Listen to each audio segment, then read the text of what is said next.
नमस्कार, PGS news में आपका स्वागत है। पीजीएस न्यूज हर रोज लाता है हरियाणा से जुड़ी सभी महत्वपूर्ण और काम की खबरें, तो बिना समय गवाए जान लेते हैं। पहले जानते हैं मौसम का हाल। हरियाणा में आज मौसम साफ रहने की उम्मीद है। मौसम विभाग की ओर से जारी पूर्वानुमान के अनुसार आज गुरुवार मौसम साफ रहने के साथ धूप खिली रहेगी। हालांकि इसके बाद लगातार 3 दिन तक मौसम परिवर्तनशील रहेगा। साथ ही 16-18 मई तक प्रदेश के विभिन्न जिलों में बादल छाए रहने, हवाएं चलने, गरज चमक के साथ बारिश होने की संभावना है। विभाग ने अगले 4 दिन 15 से 18 मई तक बारिश का पूर्वानुमान जारी किया है, जिसके अनुसार आज 15 मई प्रदेश में मौसम शुष्क रहने की उम्मीद है। वहीं 16-18 मई तक प्रदेश के विभिन्न जिलों में बारिश होगी। आगे समाचारों में पानी को लेकर पंजाब और हरियाणा के बीच छिड़े विवाद के बीच अब हरियाणा के 10 जिलों में जल संकट खड़ा हो गया है। आलम यह है कि राज्य के 51 जलघरों में पूरी तरह से पानी सूख गया है। इनमें सबसे ज्यादा प्रभाव सिरसा, रोहतक, महेंद्रगढ़, चरखी दादरी और भिवानी सहित दक्षिणी हरियाणा के कई शहरों पर पड़ा है। जलघरों में पानी खत्म होने से जन स्वास्थ्य विभाग की राशनिंग व्यवस्था भी कमजोर पड़ गई है। हालांकि अब ऐसे स्थानों पर ट्यूबवेल के जरिए पानी सप्लाई की व्यवस्था की जा रही है। मौजूदा समय में इन जिलों के शहरी इलाकों में एक समय पानी दिया जा रहा है, तो गाँव में एक दिन छोड़कर पानी की सप्लाई हो रही है।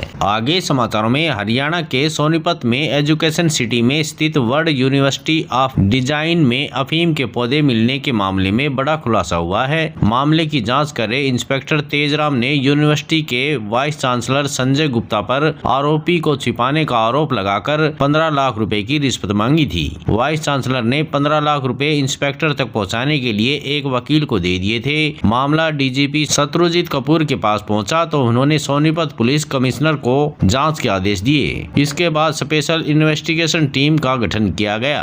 आगे समाचारों में हरियाणा के जींद में एक मां अपने बीमार बेटे को ठीक कराने के चक्कर में फंसकर 25 लाख रुपए गवा बैठी। तांत्रिक ने उसके घर में धन व सोने से भरे 11 मटके दबे होने का दावा किया और इन्हें मटकों को बेटे की बीमारी की वजह बताया। फिर उन्हें निकालने के बदले पाकिस्तान और मलेशिया से सामान मंगाने के बहाने महिला से 20 लाख रुपए मांगे, जिसके चक्कर में महिला के परिवार ने जमीन तक बेच दी। आखिर में ठगों ने खुद ही बजरी के मटके दबाकर निकाल दिए और 5 लाख रुपए और लेकर भाग निकले। इसके बाद आरोपी ने महिला को धमकी दी कि वह 32 लाख रुपए और दे, वरना उसके बेटे की मौत हो जाएगी। तब परिवार पुलिस के पास पहुंचा, जिसके बाद पूरे मामले का खुलासा हुआ। आगे समाचारों में पाकिस्तान की आतंकी संगठनों के लिए जासूसी करने वाला उत्तर प्रदेश का नौमान इलाही हरियाणा की पानीपत पुलिस की गिरफ्त में है। नौमान की उम्र अभी 24 साल ही है और वह केवल 8वीं तक पढ़ा है। उसके पिता एहसान इलाही लोगों का पासपोर्ट बनवाने का काम करते थे। 5 साल पहले जब उसकी मौत हुई तो नौमान ने इस धंधे को अपना लिया। वह करेना में रहकर पाकिस्तान और दूसरे मुस्लिम देशों में जाने वाले लोगों के पासपोर्ट बनवाने का काम किया करता था। खुफिया एजेंसियों को शक है कि इसी दौरान वह आतंकी इकबाल काना के संपर्क में आया। पुलिस सोर्सेज की माने तो नौमान पासपोर्ट बनाने के धंधे के बारे में किसी को ज्यादा नहीं बताता था। यहाँ तक कि उसके जीजा बहन भी इस बारे में नहीं जानते थे। पानीपत में सिक्योरिटी गार्ड की नौकरी भी इस काम को छिपाने के लिए ही करता था। आगे समाचारों में हरियाणा के गुरुग्राम में 17 साल के छात्र ने 15वीं मंजिल से छलांग लगा दी, जिससे उसकी मौत हो गई। छात्र का मंगलवार को ही सीबीएसई बोर्ड का 12वीं का रिजल्ट आया था, जिसमें उसके नंबर कम आए। उसने घर पर सुसाइड नोट भी छोड़ा, जो उसमें लिखा कि मेरे माता पिता बहुत अच्छे हैं। सुसाइड नोट में छात्र ने पिता को लिखा, सॉरी पापा, आपकी गलती नहीं है, मैं ही मोबाइल ज्यादा देखता था। छात्र माता पिता का इकलौता बेटा था, जिसके पिता सीए हैं जबकि बड़ा भाई अमेरिका में रहता है। अचानक हुई इस हादसे से छात्र का परिवार सदमे में है। फिलहाल पुलिस ने शव को कब्जे में लेकर पोस्टमार्टम के लिए भेज दिया है।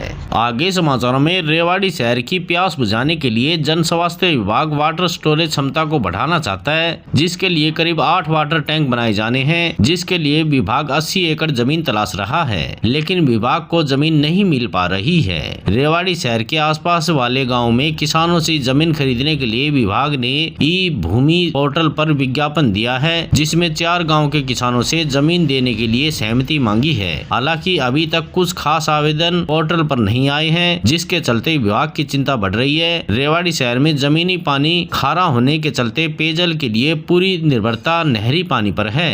आगे समाचारों में हरियाणा के चरखी दादरी के गांव समसपुर के रहने वाले मनोज गोली लगने से शहीद हो गए। सूचना मिलते ही गांव में शोक की लहर है। वहीं परिवार के लोग पार्थिव देह लेने के लिए पंजाब गए हैं। आगे समाचारों में हरियाणा विद्यालय शिक्षा बोर्ड द्वारा घोषित 12वीं कक्षा के परिणाम के बाद उन स्कूलों पर विशेष फोकस किया गया है जिनका परीक्षा परिणाम काफी कम रहा था। ऐसे करीब 100 स्कूल की सूची तैयार कर शिक्षा निदेशालय को भेज दी गई है। जिन शिक्षकों का परिणाम शून्य आया है उनके खिलाफ कार्रवाई हो सकती है। बता दें कि हरियाणा शिक्षा विद्यालय बोर्ड द्वारा जारी 12वीं कक्षा का परिणाम 85.66% रहा था, लेकिन अब हर जिले की सूची आई तो परिणाम भी चौंकाने वाले हैं। कई स्कूल ऐसे हैं जिनका परिणाम शून्य है, जबकि कई स्कूल ऐसे भी हैं जो 35% का आंकड़ा भी पार नहीं कर पाए।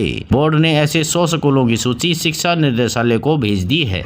आगे समाचारों में हरियाणा 112 आपातकालीन प्रक्रिया सहायता प्रणाली जल्द ही आर्टिफिशियल इंटेलिजेंस से जुड़ेगा। मैच्योर डिस्पैच सिस्टम की जगह AI से संचालित ऑटो डिस्पैच सिस्टम शुरू होगा, जिसका पायलट प्रोजेक्ट जुलाई में शुरू होगा। अभी तक 2.3 करोड़ से अधिक कॉल रिसीव हुई हैं। आपात स्थितियों से निपटने के लिए 40.60 लाख वाहन भेजे गए हैं। आगे समाचारों में हरियाणा में 50,000 से ज्यादा परिवारों की आय परिवार पहचान पत्र में शून्य पाई गई है। मुख्यमंत्री नायब सिंह सैनी ने तत्काल जांच के आदेश दिए हैं ताकि वास्तविक स्थिति का पता चल सके। आशंका है कि कुछ लोगों ने सरकारी योजनाओं का लाभ लेने के लिए जानबूझकर आय कम दिखाई है। जांच के बाद सही लाभार्थियों को ही योजनाओं का लाभ मिलेगा। आगे समाचारों में हरियाणा में आए रेतीले तूफान ने राजस्थान बॉर्डर से लेकर दिल्ली NCR तक के क्षेत्र के लोगों को डरा दिया। इस तूफान का वीडियो सामने आया है। रेतीले तूफान का आगे का हिस्सा एक चौड़ी और ऊंची दीवार जैसा दिखाई दे रहा था, जो कि काफी तेजी से आगे बढ़ा। यह गुब्बार इतना बड़ा था कि घरों की छतों से भी ऊपर उठ गया। यह रेतीला तूफान बुधवार शाम को भिवानी जिले के राजस्थान और हिसार के बॉर्डर से सटे सिवानी मंडी कस्बे में दिखाई दिया। इसका असर करीब 60 किलोमीटर क्षेत्र में देखा गया। यह रेतीला तूफान राजस्थान बॉर्डर की तरफ सिवानी कस्बे की तरफ बढ़ा। आज समाचारों में बस इतना ही। कल मिलते हैं और नई खबरों के साथ। तब तक के लिए नमस्कार।